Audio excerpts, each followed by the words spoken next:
అందరికీ నమస్కారం. ఓ చుక్క తీర్థం చాలు వేల పాపాల బాధ తొడవటానికి. తెలుసుకోవాలనుకుంటున్నారా? వీడియో స్కిప్ చేయకుండా చివరి వరకు చూడండి. తీర్థాన్ని తీసుకోవడాన్ని పుణ్య కార్యంగా భావిస్తారు. ఆ తీర్థాన్ని హస్త గోకర్ణ ముద్ర వేసి తీసుకుంటూ ఉంటారు. ఈ ముద్ర బొటనవేలు, చూపుడు వేలుని నియంత్రిస్తుంది. చివరి 3 వేళ్ళు మాత్రమే ముందుకు సాగుతాయి.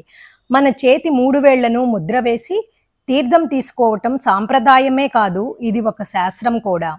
అంగుళ అంటే మనసు, మధ్యమ అంటే ప్రాణవాయువు, అనామిక అంటే శరీర శక్తి. ఈ మూడింటి సమన్వయం తీర్థం స్వీకారం. అంటే ఆత్మ, శరీరం, ప్రాణం అంతా ఒకే తుది ముక్తికి చేరాలనే సంకేతం. తీర్థానాం సంభవో దేవః సంసారాన్నవ తారకః. తీర్థం దేవుని స్వరూపమే, మోక్షాన్ని అందించే నావ. తీర్థాలలో రకాలు ఉన్నాయి. జలతీర్థం, కాషాయ తీర్థం, పంచామృత తీర్థం, పానక తీర్థం. వీటితో పాటు బిల్వ తీర్థం, తులసీ తీర్థం, పచ్చ కర్పూర తీర్థాలను ప్రత్యేక రోజుల్లో ఇస్తారు. ఒక ఉద్ధరణ తీర్థం చాలు దేవుని చరణ రేఖలు తాకటానికి. కాషాయ తీర్థాన్ని ఎక్కువగా సాయంకాలం పూజ తర్వాత ఇస్తారు. తులసీ తీర్థం రోగ నివారణ చేసే ఔషధ జలం. శంఖ తీర్థం శక్తిని కలిగించేది. గంగ తీర్థం పాప విమోచనా జలం.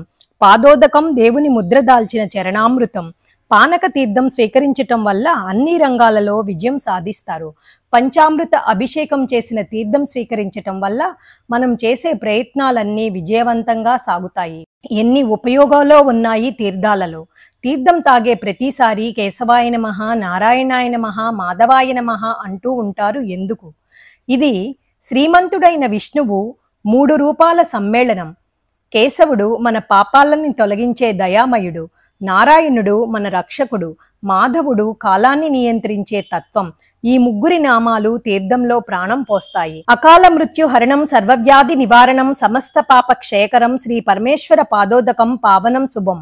పూజారులు ఈ మంత్రం జపిస్తూ తీర్థం ఇస్తారు. పురాణాల ప్రకారం తీర్థం అంటే తరింప చేసేది అని అర్థం.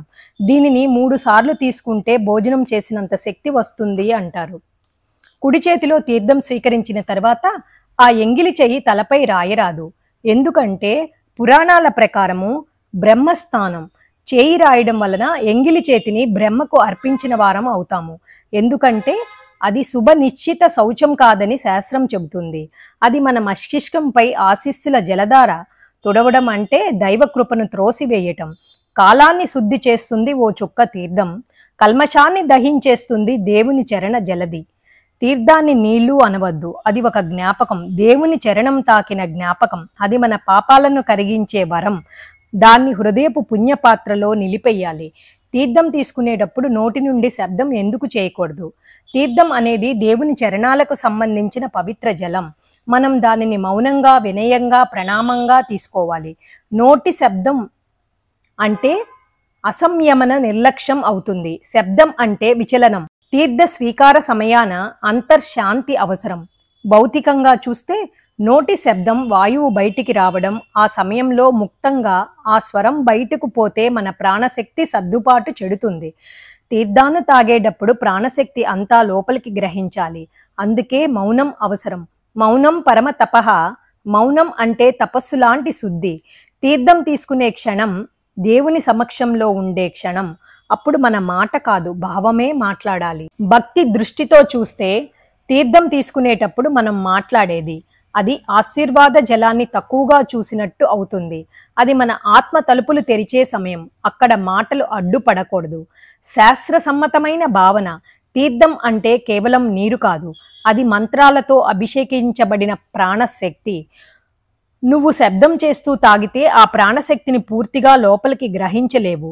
తీర్థం అనేది చల్లదనపు జలబిందువు కాదు, అది దేవతల నుంచి వచ్చిన దివ్య సందేశం.